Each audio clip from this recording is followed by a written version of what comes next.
Hi, Professor. Thanks for a great semester. This is our extra credit project for Physics 106. And we're filming this at the NIC. This is going to be a collection of real-life representations of what we learned in this class.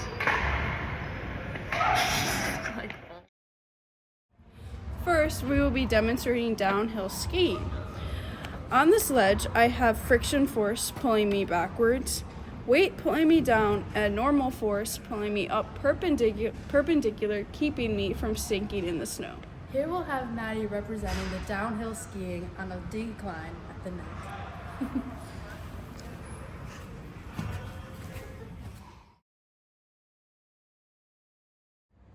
Okay, so this would be me standing on a hill. Friction is allowing me to go forward. My weight is being pulled down, and normal force is preventing me from going backwards.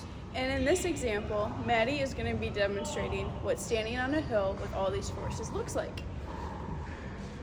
Now she's going to take a step forward to represent friction coming into play. Here, friction allows her to keep walking up the hill and not go backwards. Now I will be demonstrating standing on a hill with ice.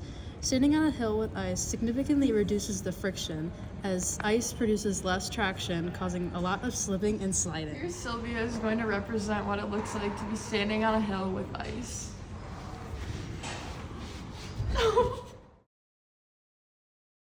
Now, we're going to demonstrate some running.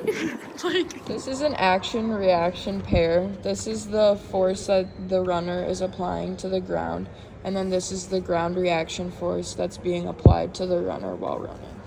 When running, the primary physics principle is Newton's third law. The force applied by your foot pushing against the ground generates an equal and opposite force that propels you forward, which is the ground reaction force. Essentially, you are constantly pushing off the ground to propel yourself forward. While running, you're managing forces like gravity, friction, and air resistance to maintain balance and speed.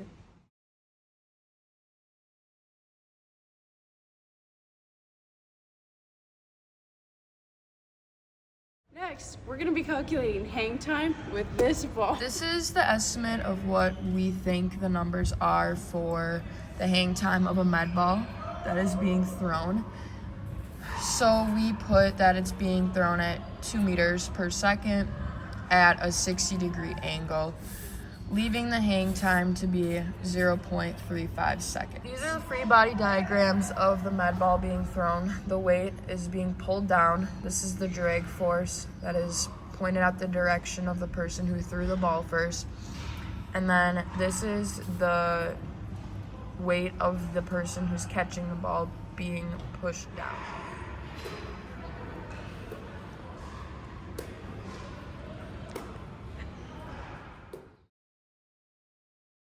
We're going to talk about the physics of shooting a basketball. And we have here a fellow basketball player. Do you know what the forces are when shooting a basketball? No.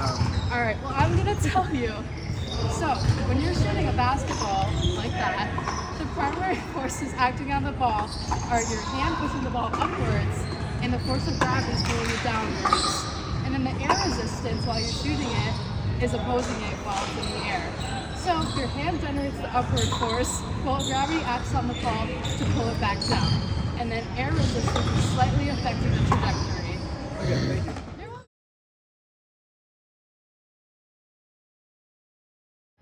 Bye, Professor. Thank you for watching. I hope you enjoy.